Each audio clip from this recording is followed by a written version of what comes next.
Welcome back, ladies and gentlemen, to the Real Advisor podcast, TRAP, TRAP. With me as ever in the digital studio are the three other horsemen of the apocalypse, Carl Widger, Andy Hart, and Alan Smith. Hello, gents. Before we start, the normal spiel, please do follow us on Twitter at Advisor Podcast, and that's advisor spelt the correct way with an E. And use that as the conduit for getting in touch with us and for letting us know what you'd like us to discuss in future episodes and giving us constructive feedback and criticism. This is a conversation between the four of us, but also with you, the listening audience. And also, if you're watching us on YouTube, please do like and subscribe. And final beg, please, if you're listening to this on iTunes, and you probably are, can you leave a 6 out of 5 star review? It makes a massive difference. All those things combined, it's a little click for you, a little swipe on your phone, takes no time at all, but it makes a massive difference to our rankings and ratings, and will motivate us to keep on knocking out these piles of trap.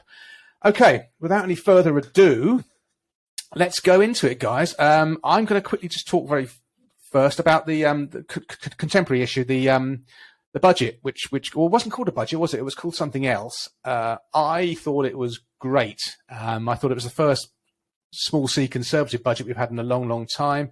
It's upset all the right people. I'm sorry, Carl, this next couple of minutes might not be of interest to you, but for us in the UK, it was a taxation cutting budget. Great stuff. You, Andy, Alan, any immediate views? Go, yeah, Andrew. I think it's decent. Yeah. Thank you, Andrew. Wow. Alan? Well, yeah, I think it's decent too. Look, it was. What can you say? It was very different to the last however many dozen budgets that we have seen. Significant tax cuts, significant. I guess, as you say, Nick, this seems to be a return to the original kind of true values of a conservative party, conservative government, which was all about sort of lower taxes, less authoritarian, less sort of government control, and relying upon kind of enterprise and entrepreneurs and business to succeed. And I think historically, that's been the American way. Americans have been very much sort of self-starters, in theory, less government, certainly in terms of, in comparison with other countries. It's a huge gamble, right? It's a huge gamble. As we speak today, the world, the markets don't like it. The markets are saying, how are you going to succeed? Taking in less tax pounds whilst you've got a big deficit, while you are trying to use way out of the economy, whilst inflation is at record highs, it is a gamble. So markets don't like it. That's not necessarily a bad thing. Markets often get things wrong in the short term, tend to iron out over the longer term. Pound has crashed to an all-time low against the dollar. That might say more about the dollar's strength as a global currency than the pound's weakness. I think the stock market is taking a tumble as well. The UK stock market, less impactful for those of us who embrace global diversification. But look, in the short term, I think it's good. I think trying to do the same thing time after time, and the last number of budgets and kind of fiscal decisions that have been taken by the current government haven't particularly worked. This is as I say, this is a risk. This is a gamble. I'm positive for it. Time will tell. Well, isn't there that famous, I think it's Laffer curve? Is it Arthur Laffer? He's an economist or whatever? Laffer. Yeah, curve, they're basically yeah. and the ideal kind of sweet spot for the top rate of income tax is around 38 to 40%.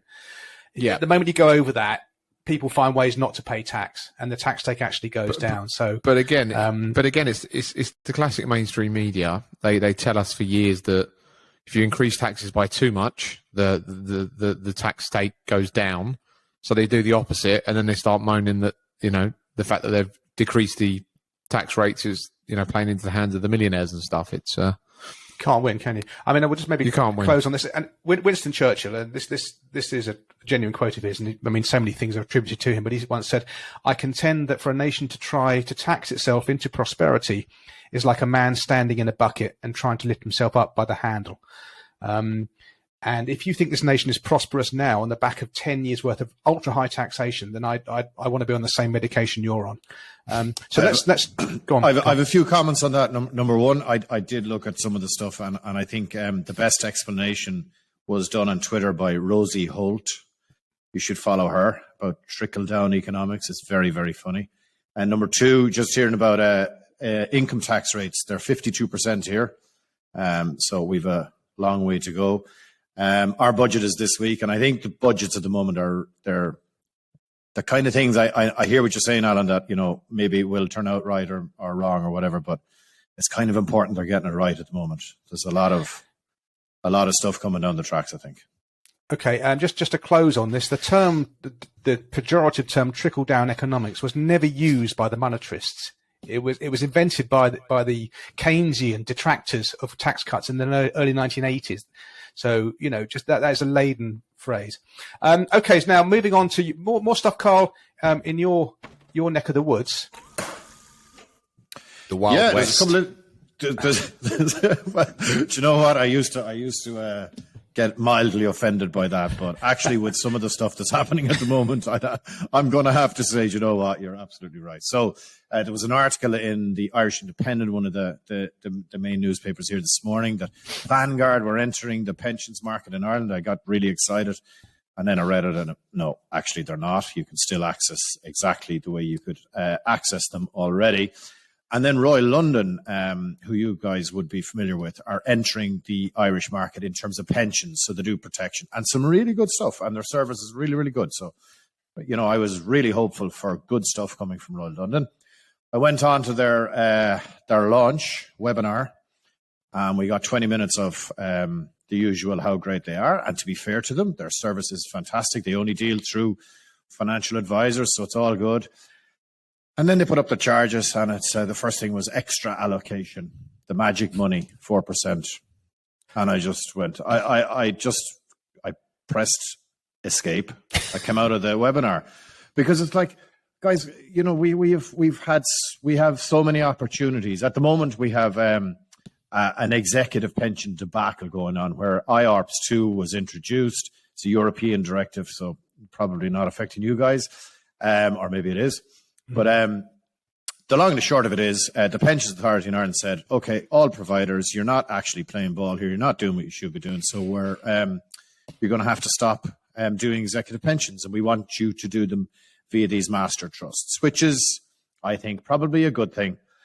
And hopefully we have an opportunity now to do master trusts the way, say, it's done in the UK or in the Netherlands or in the US, right? Proper, transparent, grown-up charging structures, right? But then they're talking about maybe putting exit penalties and master trusts. Now, exit penalties, as we all know, means high commission, right? So that's how they're going to pay the brokers the high commission, put in exit penalties, and then if the client stops paying or moves it on, then it's the client that pays. Okay. I'm just getting a little bit demoralized. I have a little bit of man flu, so maybe my sense of being demoralized today is accentuated. But my God, when I read those articles today, I just went, this is, you know, we really, really have a massive opportunity. Like, when was RDR brought in the UK? Early 2000s? Like, here we are in 2012. 2012, okay. So 10 years on, you know, but we won't do it because it's the advisors and the providers are looking after themselves, and the clients are last on the list every single time. That's not the way it should be done. Carl, you know, first of all, can I just, on the last podcast episode, you explained that you've recently introduced running water and electricity to Ireland. Now you've had Vanguard and Royal London come in. It's not all bad news. I think it can be good news.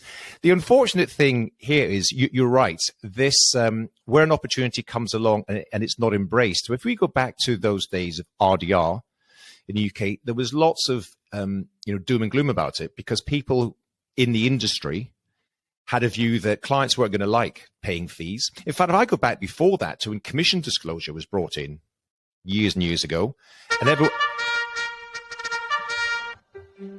Grab yourself a drink, a very long drink. It's story time with Alan Smith. That's good. I like it. That's good.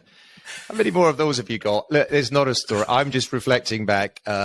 and all this stuff that was supposed to end our industry, what it did, it was make us better. We had to be sharper. We had to articulate our value better. Cleansed all the bad advisors out. Yeah, but at some stage, somebody. I mean, what's the regulator like in Ireland? Because we've historically had one of the toughest regulators in the world, and I gather that and places around the world look to the UK. We've got a love-hate relationship with our current regulator, but some of what they do is actually pretty good overall, and it makes for a better profession. I'd say the Irish regulator is quite good, quite strong. But there are way too many advisors, and the reasons there's way too many advisors.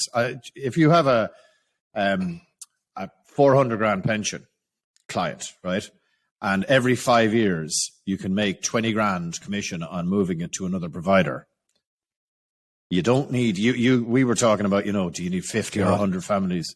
Yeah. You could get by on about 10. Right, and make 100 grand. That's so going back to that's so going back in time. Hit to here, 10 years ago. And come on! You can be a part-time advisor with a few, and just every 5 years move it around. And we have seen them in Medis Ireland. There are cases where they don't even wait the 5 years, so that they move the client. They'll take an exit after penalty. 3 years. The client is hit by an exit penalty, and the advisor gets their 5% commission up front again. And I've always argued there's a really simple solution to this. For existing pension funds, just ban any commission. Yeah, just ban it. You say, so then you can only move them if it's in their best interest. By all means, take trail, add on your trail, but stop this upfront commission monarchy, because it is not doing us any good. And it's not. You made a point there, Alan. What did RDR? It made you better. And how can we become a profession? We can actually start looking towards giving our clients the best service possible. Act with integrity and in the client's best interest. It's written on the wall behind me. But why do you think that's not happening then in Ireland? Why is the regulator allowing this to happen? Because it cannot be in the client's best long-term interests. And that's surely their number one sort of remit, is to look after the consumer. Of course, there's lobby groups that will make the point that I'm wrong. And I will, my man flu protestations this morning will probably come back to haunt me, right? But hey, I just call it as it is. And I've been very, very consistent on this for a very, very, very long time. Just wrapping a bow on this, because I'm conscious of time. Yes, it just sounds retrograde. But from your point of view, because you're going out on a limb, really, and there are, you're the way it will eventually be in Ireland. So in a way, this is a positive for you, because it gives you a real chance to differentiate again and to say, listen, this is the way it's done. This is the way it's always been done. We don't think it's right. This is how we do it, and this is why we're going to do it for you. And this is our value proposition. And I'm making a silk purse out of a whatever. But from that point of view, I think it's going to help your business just differentiate itself, Carl, quite dramatically. Yeah, and look, I should say before we wrap this up, there are some really good firms doing it the right way, and the amount of really good firms doing it the right way is increasing every single year. So we are making progress. There is progress being made, but not enough in my view. And when you have I just saw an opportunity for Royal London coming from a very mature market to do something a little bit different, and they just. Now, maybe I X'd out of the webinar too early, and I'm sure they're going to be on to me after this, and I'll be all ears. But I just, when I saw allocation rates and clawback of commission or exit penalties, or, I'm just going, oh, guys, come on, let's grow up here. I can only imagine. Okay, that's great stuff. So things to discuss. I don't know who wants to go first. Andy, you did mention a subject of welcome meetings. Do you want to tell the ladies and gents what your thoughts are? Yeah, sure. I mean, I'm sure quite a few people have introduced these anyway to their businesses. I've introduced it to my business this year. I was doing it sort of less intentionally, I suppose. So I've just introduced it more intentionally. And this is when you take on a new client and there's all of this admin, paperwork, to and fro-in, filling in forms, DocuSign, building financial plans, presenting financial plans, setting up the paperwork, direct debits, yada, yada, yada. And once all that's done, it becomes a bit quieter. So then you're like, right, what we're going to do is we're going to have a welcome meeting, and we're going to set out basically how everything works. So reconfirm, their investment setup, what they're invested in, what does it mean, how they need to contact me to book meetings, who they speak to, who they don't speak to, a bit of recap about how the investment market's going to work, how we communicate with each other, email, WhatsApp, etc. And just be a bit more intentional once they've been onboarded as clients. I just wanted to, chew the fat with you guys around welcome meetings. I know various people on the call have done different things on this. So yeah. I mean, I'll quickly get my bit out of the way, and then I'll let the more mature business people take over. I mean, I'm pretty. I don't do much. It might come as a massive surprise to nobody. There is this chasm, isn't there? You have the discovery meetings, and you say, this is what our cost is, and you decide, Mr. Clark, what the value is, because it's always the purchaser that decides the value, not the provider. But we'll come on to that in another day about consumer duty. And the clients go away and decide, and then they come back to you and say, we'd love to work with you. And yes, Andy, it is that painful process there, and it's far less painful now than it used to be with DocuSign and everything else. They come on board, and then they kind of hear radio silence for me because I won't speak to them until the next annual planning meeting. But obviously, the channels of communication are always open. But I don't do anything from that moment when their portfolios are set up, when their initial plan's been done, for another 12 months. And maybe I should just finesse it a little bit more, check in after, say, 3 months. Just to let you know, everything is set up as you know, but I just wanted to confirm that with you. Everything is hunky-dory. Look forward to speaking with you. And, I don't know how often the cadence should be in terms of that kind of thing. I think one planning meeting a year is definitely enough. Guys? Okay. Don't play the jingle again, Nick. We can only have one of them per episode. Okay. But I'll tell you a little bit of background to this. Here we go. He can't resist it. My hands are away from the mouse. Yes, we've been doing a version of this for a decade. Many years ago, they're still going. There's a company called CEG Worldwide, I think the name is, who are supposed to be, they are sort of coaches to apparently elite financial planners around the world, US-based company, came to the UK about a decade ago, and they sort of unpacked their entire, what they said, this is the optimal client journey. We work with multi-million-dollar RIAs, all that sort of stuff in the US, and this is what the best firms do. So I'm nothing if not a sort of a copycat when I hear people who do good things. So we adopted this. They called it at the time the induction meeting, but I'd rather be welcomed than inducted, I think. So we called it the welcome meeting. And you're absolutely right, Andy. There's so much stuff going on, and there can be months and months from that first point of contact that we kind of lost. We forgot what were we supposed to be doing. Yeah. So it's like, let's complete the circle. Back in the room. Remember that when you first approached us, right? This was what we're planning to do. You set out. We also like to share the calendar, the next 12 months, the calendar for the next, what we'd like to be doing for the clients, so they can make tangible the kind of rather intangible process and proposition that we deliver. And where possible, and now in the post-COVID environment, we like to embrace a bit of social with it as well. We like to meet people face-to-face, having done the whole onboarding process digitally. If we can encourage people to meet face-to-face, perhaps go for a bit of lunch, over in a social environment, glass of wine, and we can use this as an opportunity to get real-life, immediate feedback from those newly onboarded clients. I guess we're looking at a positive opportunity to seek testimonials, referrals, introductions, anything that might come in a natural kind of social environment, because the client at that point should be kind of there tends to be an emotional roller coaster during the process. When they first engage and you identify you can really help them, that's a positive. There can be a month or two or more sometimes of just not much going on. We in the background are busy, trying to get data, get information from legacy companies and so on. So it kind of hits a bit of a lull. And then hopefully towards the end, whilst they're coming on board, welcome meeting, glass of wine, bit of lunch, they're in a positive space, frame of mind. So we have an opportunity to just sort of dig a bit deeper and deepen the relationship. So it works. Yeah. It works really well. Clients seem to enjoy it. And we'll continue doing it. Yeah, I sent them a link. Go on, Carl.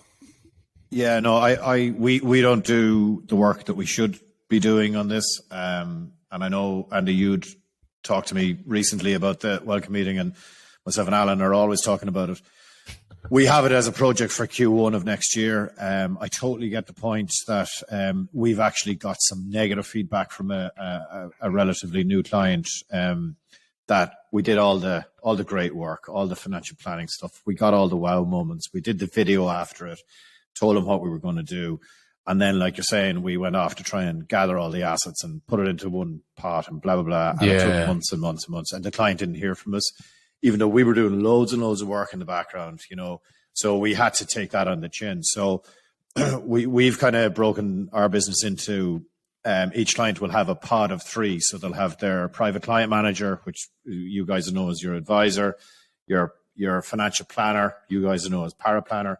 And then we have a client service exec who's kind of doing a lot of the really important kind of making sure everything is pulled together, etc. So we're doing a client engagement kind of exercise at the moment with a view to trying to get everyone, just talk to everyone before the end of the year, but a proper project for next year. So really what I'm going to try and do is meet Alan before the start of next year and just get all of Alan's ideas, and then we'll implement them. As usual. Because Alan said he's good at copying, right?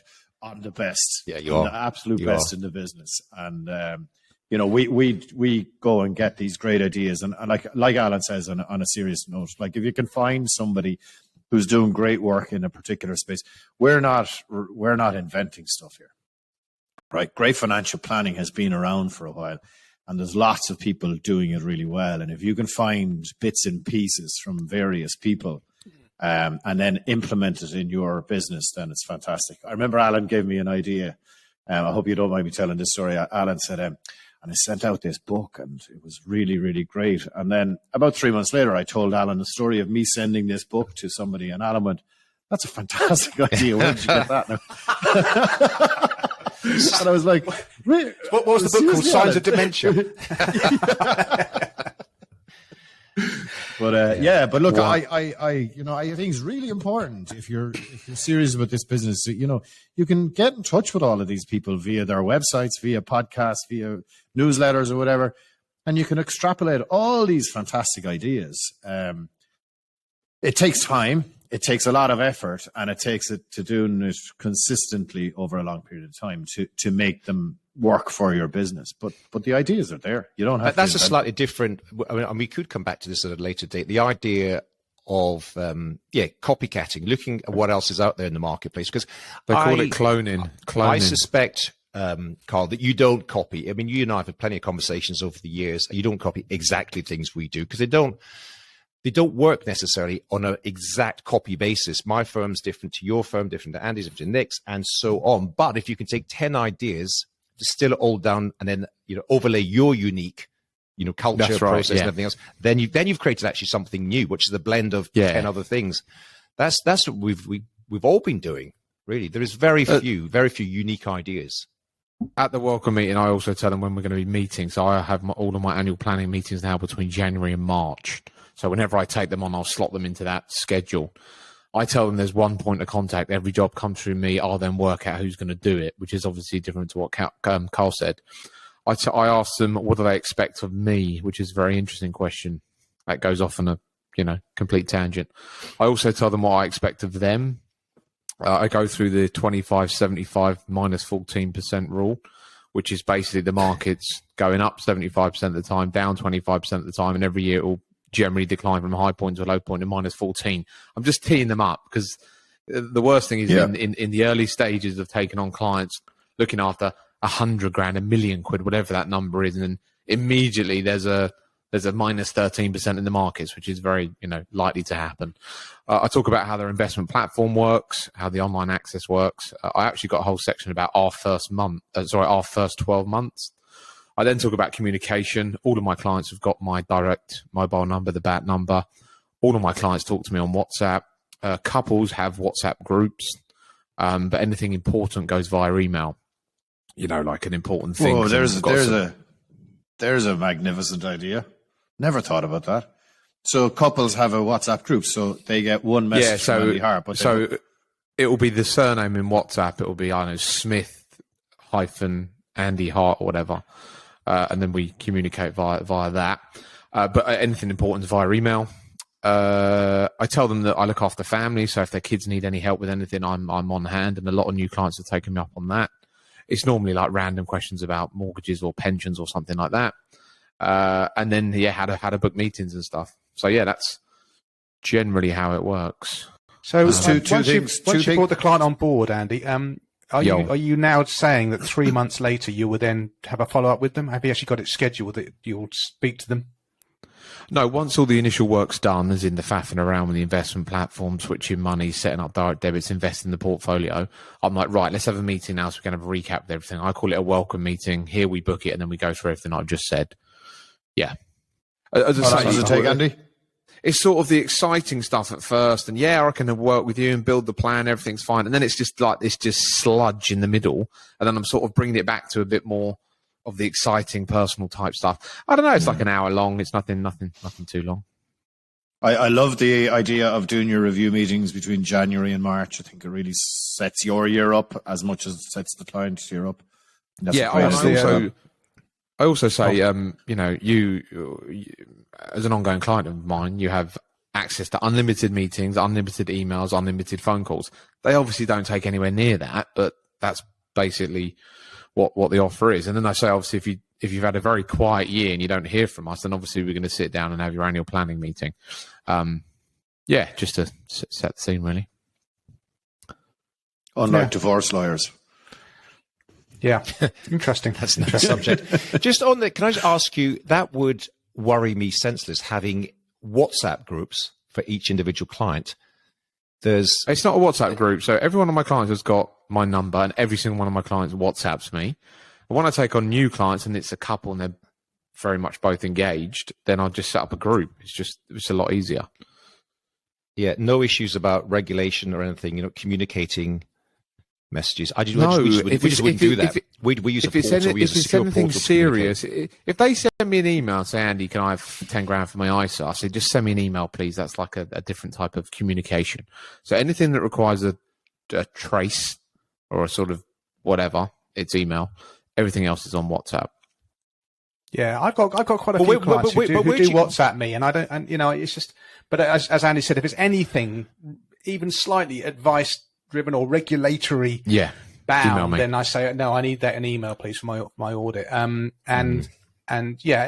People, you just got Alan. People just use WhatsApp, and it might be, I don't want to get messages on a Saturday morning from clients because even if I say to myself I will not respond for 2 days, it might still be in my head. It's in the subconscious thinking so and so's WhatsApp me, but it's just the way of the world. It's the way of the world. Okay, good. What else? What else? Next? Okay. Andy, I think we've chewed that subject over. We've done. I think we should explore, perhaps not this one, but the kind of the client journey, what you go through, because we have. It's this is back to this concept that the work we do is very experiential. How do you separate yourself from everyone else out there? And you want to make it a positive experience. Yeah, well, you don't need to, and you can be mediocre. Clients won't know. I've got a great way of separating yourself. I've got a great way because there is so much mediocrity out there, not just in our profession, but across most professions. Tell people what you're going to do and then do it. Right. Yeah. All straight away, you're on another. You're just on the next level, which is a bit sad, but this is what I'm going to do for you, and then make sure you bloody well do it. And already you've separated yourself from the chaff. Yeah. Hopefully, there are things that you will do that the client doesn't even know or understand what you've done, where there is huge value has been created. It's a cliche, but it's an obvious one. That's why it's a cliche. But I used to always use this example. In my office in the city, there is a Starbucks, and of a morning, in normal times, the queue around the block at like 8 o'clock, 8:30 in the morning to get a Starbucks coffee, pay £3.50 for a coffee. And there is an Italian coffee shop around the corner, which has got far better coffee, and it's empty at any given time. And you ask yourself, why? Because Starbucks create an experience more so than the raw ingredients. Right, so coffee is just a coffee bean and hot water, generally, a few other bits and pieces, sugar or something, but that's it. So I was a big fan of creating a really valuable client experience that the clients might say, I don't really understand your investment proposition, but I know that it's every time I engage with you, every time from the first moment we spoke to you, it's been a positive experience. And just looking at all the, I think called critical non-essentials, it's used in sport. They're used in a lot of other, world-class elite sports teams have used these things, and loads of tiny little things all added together make, hang on a minute, this is really quite good. I'm really enjoying this process. It's always a work in progress. We're always trying to make it better. We might not have time to go deep dive on this now, but I've certainly had a lot of experience and learnings of the last number of years into how to make that a far better, enjoyable experience. Yeah, I mean, that was Clive Woodward's formula, wasn't it? Critical non-essentials. In 2003, Carl, we did something that may be alien to you. We won a World Cup, Rugby World Cup. And the success of that was really built on the back of just paying attention to the small stuff. It does incremental stuff. And the same with the British cycling team, I think, as well. We should have won the last one anyway. Should have. Were the cycling team, was there other stuff going on in the? Oh, no, never mind. Move on. What? Oh, I don't know. You're inferring something nefarious. No. The cycling team, Dave Brailsford, that was the famous one as well. He went from being just absolute hopeless cycling team to absolutely dominating the sport, which they largely continue to do. True story. We all know why that almost was. Unbelievable. Yeah. Now. We don't want cynicism creeping into this.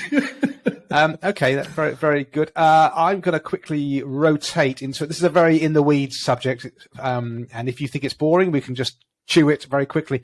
Model portfolio services. I don't really see, if you believe in the passive approach to investing, I don't really see their utility. I'd be welcome to be shot down, and I'd also like your views, if you have them at all, about Blackrock entering the model portfolio service for the first time ever. Obviously, one of the biggest asset managers in the world, absolutely ginormous. The biggest. Okay, I think them and Vanguard. And they are now offering model portfolios through one platform only, Transact. So what am I not getting about model portfolio services? What would they give me that I'm not getting currently? And what do we think about BlackRock coming into it? That's my question. What do you mean that your model portfolio? You mean like Vanguard Life Strategy is a model portfolio service? Is that what you mean, or no? Model portfolio services are where they're effectively a DFM, and they put together portfolios for you, which is what BlackRock are doing, mainly comprised of BlackRock ETFs and about 20% non-BlackRock ETFs, and they switch the funds and they asset allocate, and they have got their proprietary system and all this kind of stuff. And I'm thinking, they charge about between sort of 6 and 10 basis points to just do a little bit more of the admin that advisors may or may not struggle with. Some things around rebalancing. Well, why wouldn't you just use the dimensional world allocation funds? It's rebalanced automatically. You could. That is rebalanced automatically. Yeah. So is Vanguard Life Strategy. So is all, exactly. I don't see anything revolutionary. I'll throw it out there. I think they're a sop to advisors who are just very nervous of the compliance thing, and they think, okay, if I use BlackRock, I'm not tying myself to one brand, Dimensional or Vanguard, although, as I said, 80% of the underlying ETFs at launch are in BlackRock funds. And BlackRock kind of shoulder all the compliance, all the justification for why these funds are used, and they'll give me lovely, shiny reports. And there's a bit of a tax benefit as well. So if you've got a lot of money in a GIA that potentially would be liable to CGT, capital gains tax, when you switch funds yourself, when you do a rebalancing, if it's within a model portfolio, I guess that doesn't happen. That's all wrapped up in the unit price. And BlackRock's charge is 6 basis points, but I still think, okay, but I don't see why there's that friction in the system. Is that how low BlackRock are charging? 6 basis points? Yeah, and of course, they charge 6 basis points for their admin and oversight, and then you obviously in addition you pay the underlying fund fee for the ETF. 18% is the model portfolio, and 6% is 6 basis points.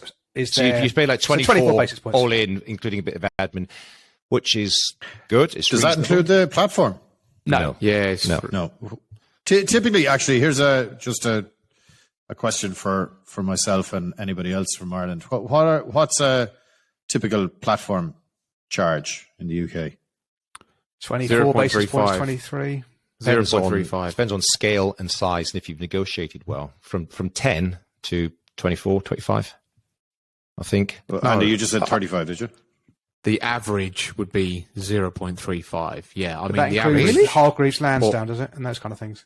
Yeah, just everyone. Yeah, I'd say about. So a good financial planning firm would be paying how much to their platform provider approximately? 25 basis points or less. Yes. Okay. Yeah. See, What's to me, because the that's numbers are always bigger. felt really, really punchy. For that, I know there's we need to use them, but if you're paying more for your custody and admin than you're paying for global asset allocation and investment management, surely that needs to come under pressure. I think that's fairly priced, to be fair. Yeah, Do you? I agree. 35 basis. I think that's 35 basis fairly points, and priced, I'm getting Oh, no, global, not 35. global investment. No. Not That's what he 35. said. 25 and less. Not 35. 25. 35 is a lot. 35 is what Transact it's- charged when they first came into this country 20 years ago. It's 40 here, so it's 0.4, yeah. I still But think there's- Yeah. it is what it is. You need these companies to be profitable. it is. I believe this is a whole area. It is in for significant disruption, as we know. There's in the UK. There's one organisation which dominate the marketplace, FNZ.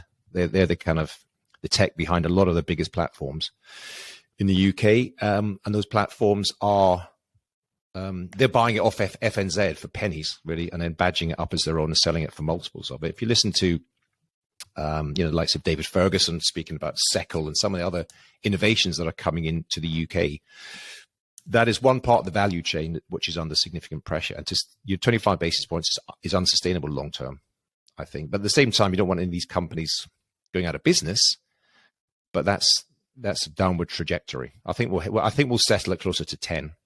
And talking about and linking this to the Blackrock thing, in the US, a lot of those the versions of that platform costs are free because you buy their fund. A lot of the big global, because it's law of big numbers. If you've got billions and billions and you're paying 24 basis points, you can chuck in the custody for nothing. So in the US then do BlackRock have their own platform? Is that what you're saying? Or I don't know about BlackRock. I know people like Schwab do, Fidelity, Schwab, yeah. all those. Fidelity. And this is the whole thing. If you talk about costs in general and the whole value chain, the numbers are heading to zero. Right? When I think about when I started, I didn't know what platform cost. I didn't know what fund management fees were to the degree. You knew a headline fund management charge. You didn't know all the other costs and charges. How and could now they we're be sort of heading to quibbling zero? over 10 basis points. Platform costs are not heading to zero. Fund management costs are not heading to zero, and financial advisor fees are not heading to zero.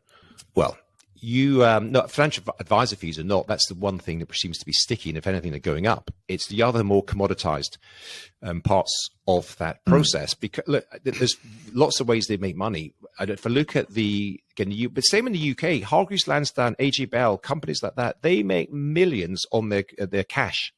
The amount of money that's in cash at any given time is 10% of the entire portfolios, on which they're paying out close to zero, but they're making a turn on it. Particularly when interest rates are heading back up again, they make plenty of money. So could you afford to give away other parts of your business in order to secure a return on this, which is undisclosed?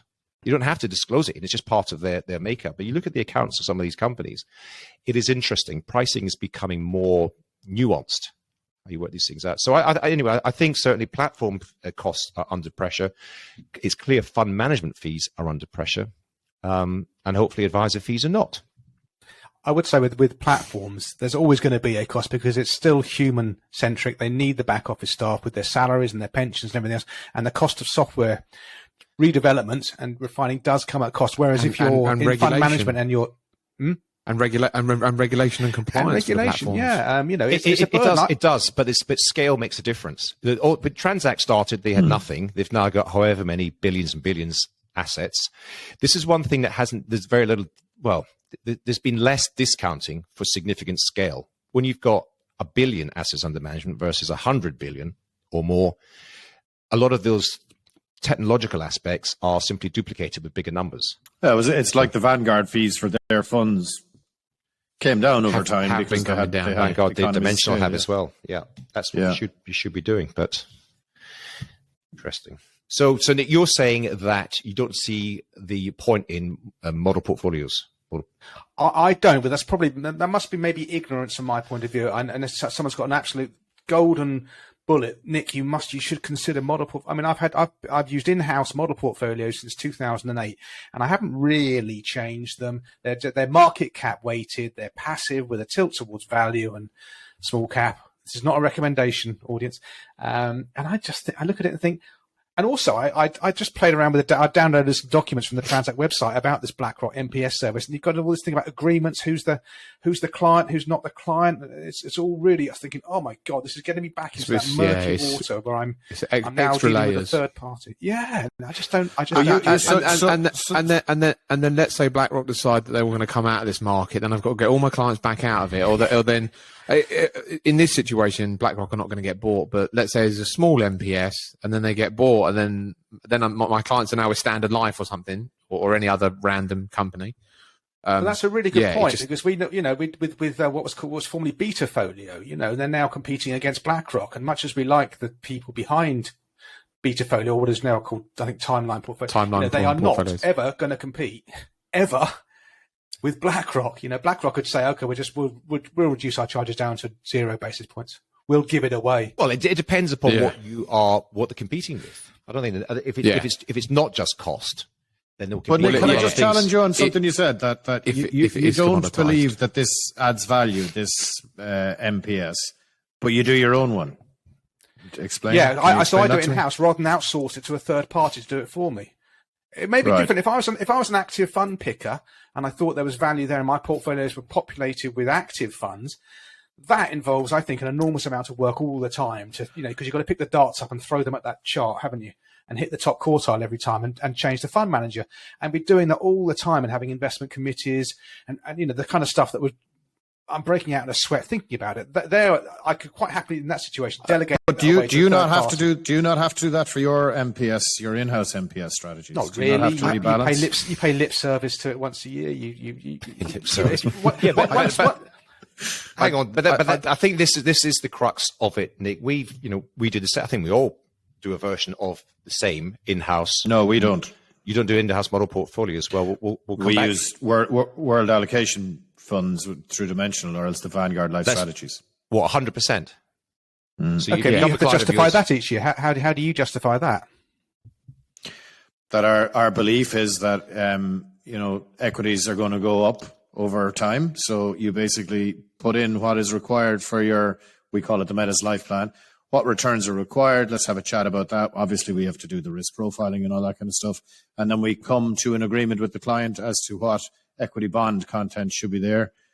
And that's what the clients go into. And we very seldom change it around. Very seldom. All right. So that's quite interesting, because we did the other version of it where we do it in-house, and we do every now and again. And we've been running this 11 years now, this exact process.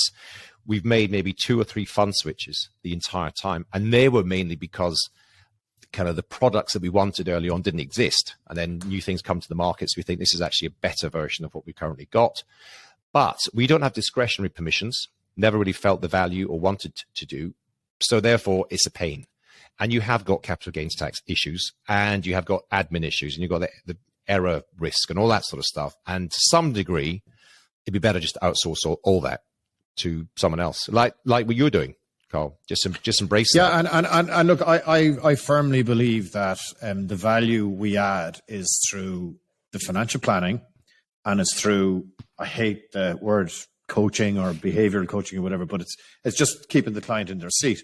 I don't believe that there's huge value add in switching a fund here or switching a fund there. So therefore, our ambition, our task to ourselves was always, how do we keep this as simple as possible, so that, number one, we understand it ourselves, we can explain it ourselves, and that the clients understand it and they're comfortable with it. Like, how often do I break out a fund fact sheet? I'll be honest and say I don't think I have broken out a fund fact sheet for at least 12 months. Now, I'm sure my colleagues in the organization have done, right? But I haven't. So that's how little I pay specific attention. Thank you. To, to the fund piece. Obviously, we got to keep an eye on it. Obviously, when stock markets are having a bit of a blip like they are now, I will put out stuff. We will do a newsletter. But simplicity is the key for me. Okay, Andy, you're going to make a point, Andy, I think. I don't know how similar they are, MPSs, with TAMPs in America. The TAMPs in America stands for Turnkey Asset Management Program. So I think they're big in the US. Again, I don't know, maybe because it's their tax harvesting is a bit more complicated than ours. But yeah, these MPSs are TAMP equivalents, I believe. I think there's going to be a few more that's going to be launched in the UK. At the moment, I can think of 3, but there must be a load more. Yeah, you're right. If it's what I understand it to be, there's dozens of them, been around forever. You know, it's the what do you call it? Standard Life they had their, I can't remember what they're called now, but there's loads of kind of model portfolios. Some we're not talking they used to call them them fettered or unfettered. Some would have all their own in-house funds. Some would have a bunch of external funds, but You're managed showing by your age now, aren't you? But they've been around. Yeah, they've been around forever. It doesn't seem like a massive new thing that's coming in. I need to get a wheelbarrow drop.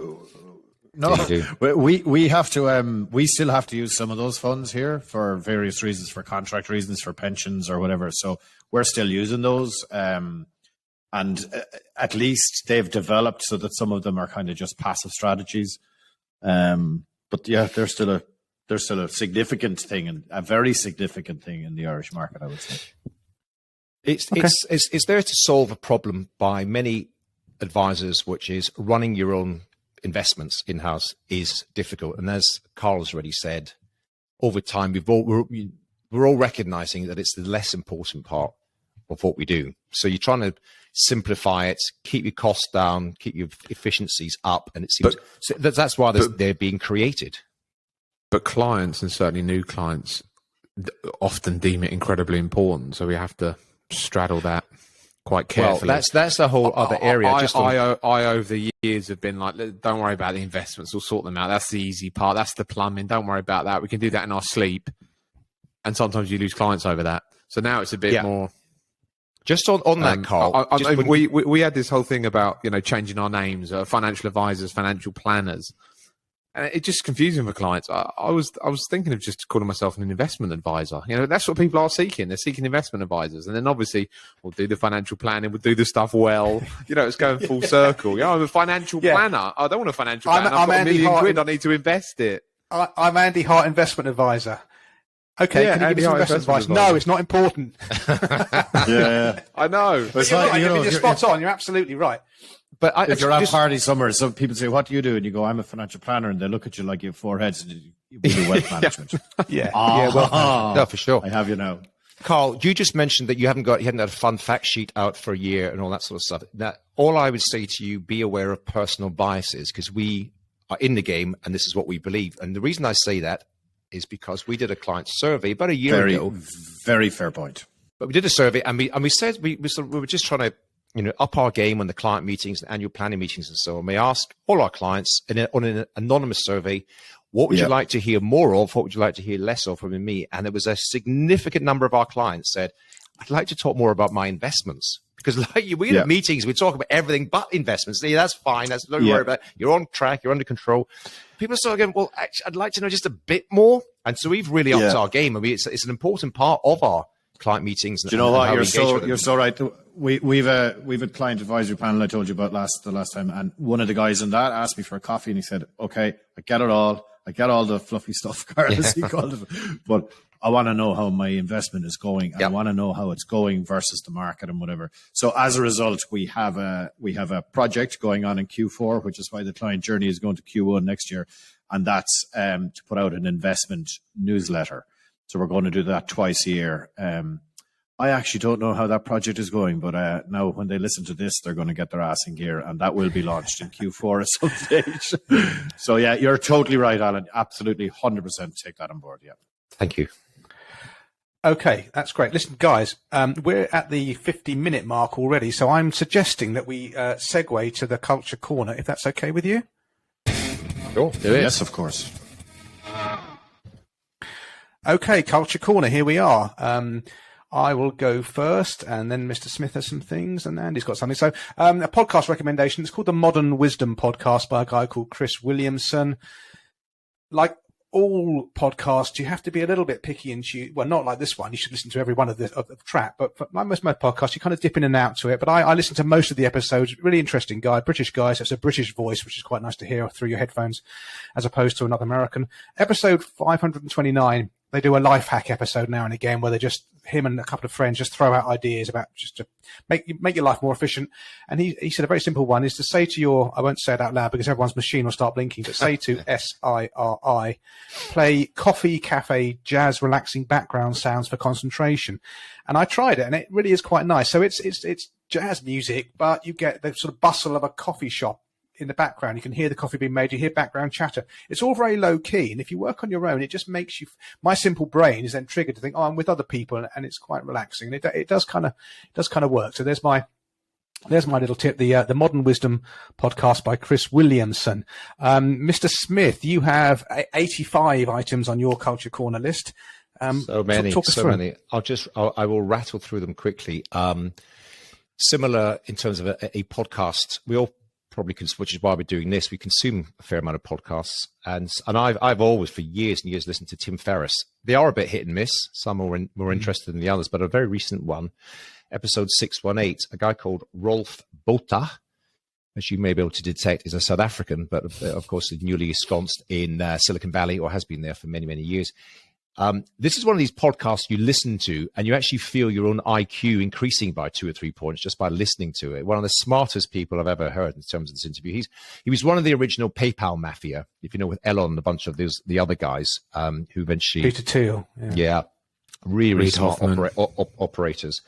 And now he's managing partner at Sequoia, and the sort of tech companies that he hasn't invested in over the years aren't worth talking about.